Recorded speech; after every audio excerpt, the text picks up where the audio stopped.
मेरे प्रिय मित्रों, जितने भी व्यक्ति इस वचन को सुन रहे हैं, जितने भी व्यक्ति पूरी दुनिया में पाए जाते हैं, हर एक का जन्म हुआ। आप कभी भी इससे इनकार नहीं कर सकते।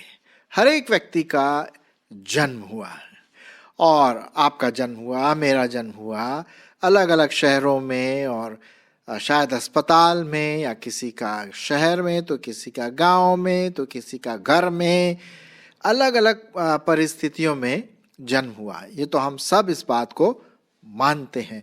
तो कोई ऐसी अनोखी बात नहीं है कि हम सबों का जन्म हुआ, ठीक है। लेकिन आज मैं आपके सामने एक ऐसे अनोखे जन्म के बारे में बताना मांगता हूं जो 2000 वर्ष पूर्व इज़राइल के एक छोटे से गांव बैतलहम में हुआ। जी हां, मैं उसी बात को आपके सामने ला रहा हूं जिसे हम कहते हैं क्रिसमस या बड़ा दिन। पूरी दुनिया क्रिसमस को बड़े जोश और शोर से और हर्ष और उल्लास से मनाती है। और विशेष करके जो प्रभु यीशु मसीह के मानने वाले हैं, वे बड़े उत्साह से और उल्लास से मनाते हैं। लेकिन हमें ये देखना है कि ये जो जन्म हुआ, ये बिल्कुल अनोखा जन्म था। मेरे और आपके जन्म के समान बिल्कुल भी नहीं था। हम उसी के बारे में आज कुछ बातें करेंगे। पहली बात हम देखते हैं इस अनोखे जन्म के बारे में कि उस समय का जो वातावरण था वो ठीक नहीं था। और जो राजा था, हेरोदेस राजा, उसने कहा कि मैं ही राजा हूं और कोई दूसरा राजा हो ही नहीं सकता। और ऐसा हुआ कि सबके नाम लिखवाने के लिए जहां जहां उनके पूर्वज पैदा हुए थे, वहां उनको जाना पड़ा। जी हां, और इसी वातावरण में एक अजीबोगरीब अनोखी घोषणा हुई। और वो घोषणा कोई व्यक्ति ने नहीं किया, वो घोषणा किया स्वर्गदूतों ने।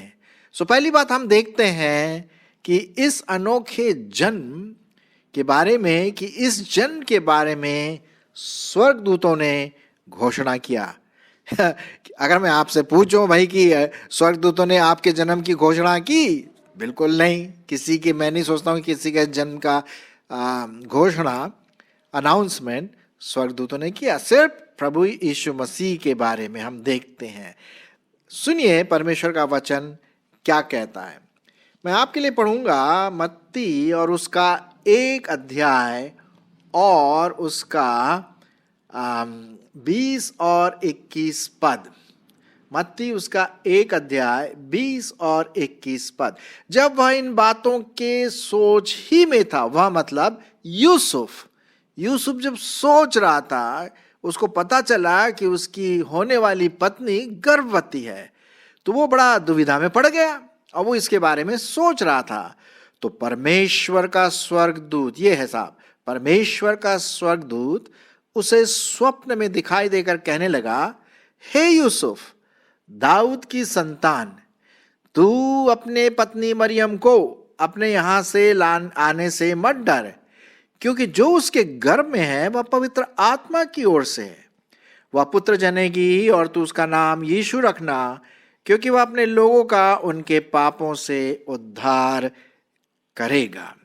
तो यहां पर हम देखते हैं मेरे प्रियो कि ये एक घोषणा हुई स्वर्गदूतों के द्वारा प्रभु यीशु मसीह के जन्म से पहले कि भाई एक बालक जन्म लेगा। तो ये एक अनोखी घोषणा है। बहुत इंटरेस्टिंग बात है। अगर हम आगे और देखें तो जब गड़रिये थे, वो जब अपनी भेड़ को चरा रहे थे, तो वहां पर भी स्वर्गदूतों का ढेर आ गया है। और उन्होंने कहा, भाई घबराओ मत, आज तुम्हारे लिए एक शुभ संदेश है, गुड न्यूज है। और वो शुभ संदेश ये है कि बैतलहम में एक उद्धारकर्ता जन्म लेने वाला है। जाओ, और वो उसका जन्म हो चुका है, तुम जाओ और उसे दंडवत करो। तो स्वर्गदूत जो थे वो घोषणा करने वाले परमेश्वर के दूत थे। ये एक अनोखा जन्म था। दूसरी बात हम देखते हैं इस जन्म के बारे में कि अनोखी मां मरियम जो यीशु मसीह की मां थी। हम जानते हैं कि यीशु मसीह की मां का नाम मरियम था और वो अभी शादीशुदा नहीं थी। वो एंगेजमेंट हुआ था लेकिन शादीशुदा नहीं थी। शादी बाद में हो जाता है कि नहीं। तो वो जब अपने घर में बैठी थी तो तभी स्वर्गदूत, और हम देखते हैं, वहां पर आया और उसने कुछ बातें कही जो मैं आपके सामने पढ़ना मांगता हूं। लूका रचित सुसमाचार और उसका दूसरा अध्याय, लूका उसका दूसरा अध्याय 9 और 13 पद, 9 और 13 पद। और परमेश्वर का एक दूत उसके पास आ खड़ा हुआ, प्रभु का तेज उनके चारों तरफ क्या हो गया? चमका, चमका। ये स्वर्गदूत की बात है। 13वें पद में भी हम देखते हैं। लेकिन जो बात मैं आपके सामने पढ़ना मांगता हूं मरियम के बारे में, मैं आपके सामने पढ़ूंगा लूका रचित सुसमाचार उसका पहला अध्याय 30 पद से 35 पद तक। सुनिए क्या लिखा हुआ है। स्वर्गदूत ने उससे कहा, उससे मतलब मरियम से जो यीशु मसीह की मां थी, हे मरियम, भयभीत ना हो, क्योंकि परमेश्वर का अनुग्रह तुझ पर हुआ है। और देख, तू गर्भवती होगी और तेरे एक पुत्र उत्पन्न होगा। तू उसका नाम यीशु रखना। वो महान होगा और परम प्रधान का पुत्र कहलाएगा। और प्रभु परमेश्वर उसके पिता दाऊद का सिंहासन उसको देगा और वह याकूब के घराने पर सदा राज्य करेगा और उनके राज्य का कोई अंत ना होगा। 34 पद। मरियम ने स्वर्गदूत से कहा, यह कैसे होगा? मैं तो उस पुरुष को जानती भी नहीं। 35 पद। स्वर्गदूत ने उसको उत्तर दिया, पवित्र आत्मा तुझ पर उतरेगा और परम प्रधान की सामर्थ तुझ पर छाया करेगी, इसलिए वह पवित्र जो उत्पन्न होने वाला है वह परमेश्वर का पुत्र कहलाया जाएगा। तो यहां पर हम देखते हैं मां मरियम जो थी यीशु मसीह की, वो भी घबरा गई। ये अनोखी मां, प्रभु यीशु मसीह की जो मां। अब सोचिए, अगर कोई किसी लड़की से जो 17-18 साल की कोई कहे कि भाई तू गर्भवती है, तो नेचुरली ये स्वाभाविक है कि वो घबरा जाएगी। ये कैसे होगा? क्योंकि जो नेचुरल जो प्रोसेस है, स्वाभाविक प्राकृतिक रूप से वो तो नहीं था। तो ये कैसे होगा? वो घबरा गई। तब स्वर्गदूत ने उसको उत्तर दिया कि ये ऐसा वैसा जन्म नहीं है, ये मनुष्य के द्वारा उत्पन्न नहीं है, ये पवित्र आत्मा के द्वारा तू गर्भवती होगी। पवित्र आत्मा तुझ पर उतरेगा और तू गर्भवती होकर उस पुत्र को जनेगी, क्योंकि जो पुत्र उत्पन्न होगा वो बिना पाप का होगा, बिल्कुल पवित्र होगा, उसमें पाप का कोई दाग भी नहीं होगा।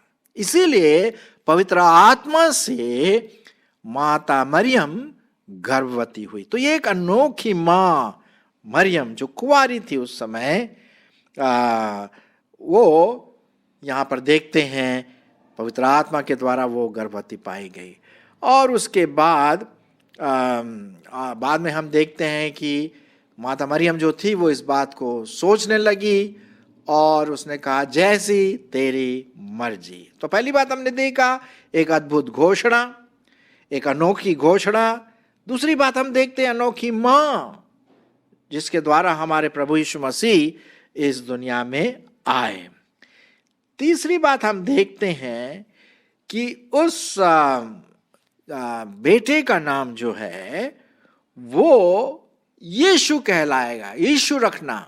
अब हम सबों का नाम दिया जाता है नहीं? आपका नाम है, मेरा नाम है, दुनिया में हर एक व्यक्ति का नाम दिया जाता है कि नहीं? लेकिन जो मां मरियम की बेटा जो उत्पन्न होगा उसका नाम क्या रखा जाएगा? यीशु। मैं आपके लिए पढ़ूंगा मत्ती रचित सुसमाचार, हम वापस जाएंगे 1 अध्याय और उसका 21 पद। मत्ती उसका पहला अध्याय और 21 पद क्या लिखा हुआ है? वो पुत्र जनेगी, वो मतलब मरियम जो यूसुफ की पत्नी है वो पुत्र जनेगी और तू उसका नाम यीशु रखना। अब कभी कभी क्या होता है कि भाई जब बच्चा पैदा होता है हमारे परिवार में, घर में, तो कुछ समय के बाद लोग सोचते भाई इसका नाम क्या रखना चाहिए, और ऐसा नाम ढूंढते हैं जो मतलब बहुत अच्छा गुणवत्ता वाला नाम हो। जैसे विजय नाम हुआ, विनोद हुआ, शीला हुआ, शालिनी हुआ, है कि नहीं? ऐसे नाम जो किसी गुण को प्रकट करें और अच्छा भी है। ओके, लेकिन यहां पर स्वर्गदूत ने कहा भाई तो तेरे को जो पुत्र उत्पन्न होगा ना उसका नाम ये रखना, पहले से बता दिया। और वो नाम क्या? अद्भुत नाम, अनोखा नाम। वो अनोखा नाम क्या है? यीशु रखना, क्योंकि वो अपने लोगों का उनके पापों से उद्धार करेगा। और फिर 31-32 में हम देखते हैं बाद में जाकर के इसी के बारे में कि वैसा ही इन लोगों ने किया। अच्छा, अब जब यीशु जो नाम है, यीशु का नाम का मतलब है पापों से उद्धार देने वाला, और उसी नाम के कारण उस नाम को जो यीशु मसीह को दिया गया उसने वही काम किया उस नाम के कारण। और यीशु मसीह के इस दुनिया में जन्म लेने का क्या तात्पर्य था? क्यों? क्योंकि वो उद्धार की बात आने वाली थी, है ना? तो कई लोग क्या करते हैं, आजकल हम देखते हैं कि लोग क्रिसमस मनाते हैं। अगर आप दुकानों में जाएंगे तो लोग अपने दुकानों में सजा के रखेंगे क्रिसमस ट्री, और अगर आप लोगों से बोले भाई क्रिसमस केक खाओ, और जो क्रिश्चियन लोग हैं, विश्वासी लोग हैं, वो अच्छे अच्छे कपड़े पहनते हैं, चर्च जाते हैं, दुआ करते हैं, गाना गाते हैं, और खूब परिवार वाले इकट्ठे होते हैं। इसमें कोई बुराई नहीं है, मैं नहीं बोल रहा हूँ कि इसमें कोई बुराई नहीं, अच्छी बात है कि हम इसमें सम्मिलित हो जाते। लेकिन ये बात आप ध्यान रखिए कि यीशु मसीह का जन्म इसलिए नहीं हुआ कि हम केक खाएं। यीशु मसीह का जन्म इसलिए नहीं हुआ कि हम लोग अच्छे अच्छे कपड़े पहने या दुकान को सजाएं और ये बातें करें। नहीं नहीं नहीं नहीं नहीं, यीशु मसीह का मतलब था उद्धार करता, पापों से छुटकारा देने वाला। प्रेरितों के काम जो एक और किताब पाई जाती है उसका 4 अध्याय 12वें पद में इस प्रकार से लिखा हुआ है कि और दूसरा कोई नाम दिया ही नहीं गया है, सिर्फ एक ही अनोखा नाम है, और वो अनोखा नाम क्या है? यीशु, यीशु, यीशु, जिसका मतलब है पापों से छुटकारा देने वाला। जी हाँ, 25 दिसंबर जो हम मनाते हैं, बड़ा दिन या क्रिसमस जिसे हम कहते हैं, वो इसलिए था कि प्रभु यीशु मसीह एक उद्धारकर्ता के रूप में आए, उसका जन्म ही इसलिए हुआ था। अब आपका और हमारा जन्म तो इसलिए नहीं हुआ, वो इसलिए नहीं हुआ क्योंकि हम तो उद्धारकर्ता नहीं बन सकते, क्योंकि हम पापी हैं, हमारा स्वभाव ही पापी है। लेकिन यीशु का जो नामकरण दिया गया था वो था यीशु, उद्धारकर्ता। तो ये अनोखा नाम हम देखते हैं। स्वर्गदूतों ने कहा यूसुफ से कि भाई तू जो पुत्र होगा उसका नाम क्या रखना? यीशु। अच्छा, फिर एक और बात हम देखते हैं इस जन्म के विषय में। इस यीशु का एक उद्देश्य था, एक तात्पर्य था, अनोखा उद्देश्य। पहला हमने देखा अनोखा घोषणा, दूसरी बात हमने देखा अनोखी माँ मरियम, तीसरी बात हमने देखा अनोखा नाम, बिल्कुल डिफरेंट, बिल्कुल अलग, और चौथी बात हम देखते हैं अनोखा उद्देश्य, अनोखा तात्पर्य। यीशु मसीह के इस दुनिया में आने का तात्पर्य क्या था? यीशु मसीह के आने का तात्पर्य ये था कि वो 30 साल तक अच्छे अच्छे काम करें, मिनिस्ट्री करें, सेवकाई करें, चंगाई दें, मुर्दों को जिलाएं, बीमारियों को भगाएं, मृतकों को जिलाएं, ऐसी बातें प्रभु यीशु मसीह ने किया। और उसके बाद ये सेवकाई करने के बाद उसको क्या कर दिया? बलिदान के लिए उसे क्रूस पर चढ़ा दिया। क्यों चढ़ा दिया भाई? वो इसलिए क्योंकि वो आपसे प्यार करता है, मुझसे प्यार करता है, पूरे संसार से प्यार करता है। लिखा हुआ है ना यूहन्ना 3:16 में, क्या लिखा है शायद आप जानते होंगे, क्योंकि परमेश्वर ने जगत से ऐसा प्रेम रखा कि उसने अपना एक लौता पुत्र दे दिया, ताकि जो कोई उस पर विश्वास करे नाश न हो परंतु अनंत जीवन पाए। तो यीशु मसीह के आने का अनोखा उद्देश्य ये था कि वो पूरी सारी सृष्टि के लिए, जगत के लिए, मनुष्य जाति के लिए अपना बलिदान कर दे, क्योंकि पाप की मजदूरी मौत है, और वो मौत हमारे प्रभु यीशु मसीह ने क्रूस पर सह लिया। मैं आपके लिए पढ़ूंगा इब्रानियों की पत्री, उसका 2 अध्याय 10 पद। बाइबल में से ही हम पढ़ेंगे। इब्रानियों की पत्री उसका 2 अध्याय और 10 पद। यहां पर हम देखते हैं, क्योंकि जिसके लिए सब कुछ है और जिसके द्वारा सब कुछ है, उसे यही अच्छा लगा कि जब वह बहुत से पुत्रों को महिमा में पहुंचाए तो उनके उद्धार के कर्ता को दुख उठाने के द्वारा सिद्ध करे। यीशु मसीह ने मेरे लिए, आपके लिए, आपके पड़ोस के लिए, आपके समाज के लिए, हमारे देश के लिए, हमारे संसार, पूरी दुनिया के लिए एक बार कलवरी के क्रूस पर अपना बलिदान किया। जी हाँ, इफिसियों की पत्री इसी से संबंधित मैं आपके लिए पढ़ूंगा। इफिसियों उसका 2 अध्याय और उसका 5 से 9 पद। आप सुनिए वचन क्या कहता। जब हम अपराधों के कारण मरे हुए थे तो हमें मसीह के साथ जिलाया गया, अनुग्रह ही से तुम्हारा उद्धार हुआ है, और मसीह यीशु में उसके साथ उठाया और स्वर्गीय स्थानों में उसके साथ बैठाया, और कि वह अपने उस असीम दया से जो प्रभु यीशु मसीह में हम पर है, आने वाले समयों में अपने अनुग्रह का असीम धन दिखाए। क्योंकि विश्वास के द्वारा अनुग्रह ही से तुम्हारा उद्धार हुआ है, और यह तुम्हारी ओर से नहीं वरन परमेश्वर का दान है, और न कर्मों के कारण, कहीं ऐसा ना हो कि कोई घमंड करे। तो ये जो पद मैंने आपके सामने पढ़ा, इस बात को दर्शाता है कि यीशु मसीह का अनोखा उद्देश्य ये था कि हमारे लिए बलिदान हो जाए और वो हमारे लिए क्रूस पर चढ़ जाए, लेकिन साथ ही साथ वो तीसरे दिन मुर्दों में से जी उठे, जिसे हम ईस्टर के रूप में मनाते हैं। अब सुनिए, 3 विशेष जो पर्व मनाए जाते हैं। पहला है क्रिसमस, प्रभु यीशु मसीह का जन्म। दूसरा है गुड फ्राइडे, उस दिन प्रभु यीशु मसीह को बलिदान क्रूस पर चढ़ाया गया बलिदान के रूप में। और फिर ईस्टर, 3 दिन के बाद ईस्टर, उस दिन प्रभु यीशु मसीह मुर्दों में से जी उठे, और आज वो जीवित परमेश्वर है, और उसके हाथ आज आपके सामने, मेरे सामने खुले हैं कि आओ बोझ से दबे हुए लोगों, मेरे पास आओ, मैं तुम्हें विश्राम दूंगा, पाप की गठरी को निकालो और पवित्र बन जाओ। तो ये अनोखा उद्देश्य हमारे प्रभु यीशु मसीह का था। तो मेरे मित्रों, मेरे प्रियो, आज हमने देखा अनोखा जन्म, एक अनोखा जन्म। ये जन्म बिल्कुल डिफरेंट था, जो 2000 वर्ष पूर्व हुआ और न कभी होगा। ये इतिहास में सबसे बड़ी घटना पाई जाती है कि 2000 वर्ष पूर्व प्रभु यीशु मसीह इस दुनिया में पैदा हुए, जिसे हम आज क्रिसमस के रूप में मनाते हैं।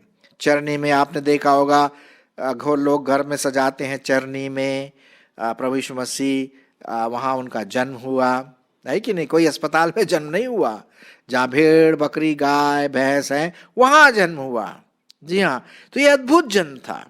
ओके, तो पहला हम देखते हैं स्वर्गदूतों के द्वारा घोषणा हुई।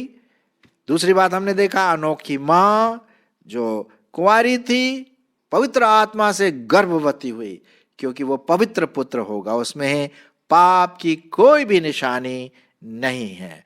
तीसरी बात हमने देखा अनोखा नाम दिया गया, और वो नाम क्या है? सब में श्रेष्ठ नाम है, और वो है यीशु, मतलब उद्धार करता। और चौथी बात हम देखते हैं इस जन्म के बारे में कि इस जन्म का एक विशेष उद्देश्य था, और वो उद्देश्य ये था कि प्रभु यीशु मसीह आपके और मेरे पापों के लिए बलिदान हो जाए और तीसरे दिन मुर्दों में से जी उठे। अब आपको और हमें क्या करना है? शायद आप जब ये वचन सुन रहे, हो सकता है आप विश्वासी हो सकता है आपने अपने पापों की क्षमा मांग लिया हो सकता है आप प्रभु को अपना उद्धारकर्ता ग्रहण किया है। तो आइए, यदि ऐसा है तो आप दूसरों को भी बताइए, जैसे स्वर्गदूतों ने बताया दूसरों को, आप भी बताइए। स्वर्गदूतों ने जो गड़हरिये थे उनको बताया, यूसुफ था उनको बताया, माता मरियम उनको बताया। आपका मेरा कर्तव्य हो जाता है कि हम भी दूसरों को क्रिसमस का जो रियल मतलब है, जो सही में जो बात आती है क्रिसमस की, वो बताएं। भाई खाना पीना, केक फेक, ये सब चीजें अपनी जगह पर है, इसमें कोई शक की बात नहीं, लेकिन ये इंपॉर्टेंट नहीं है जितना इंपॉर्टेंट ये है कि लोग क्रिसमस के सही जो मतलब है उसको समझ सके। और आज जरूर जा करके अपने दोस्त और परिवार वालों को जो विश्वासी नहीं है, मसीह में नहीं आए, उनको बताइए कि क्रिसमस का मतलब क्या है। मेरा आज मुझे बहुत अच्छा लगा जब मैंने आज एक हमारे दुकान वाले को प्रभु यीशु मसीह के बारे में बताया कि क्रिसमस का मतलब क्या है। आइए आप भी बताइए उस स्वर्गदूत के समान। आमीन।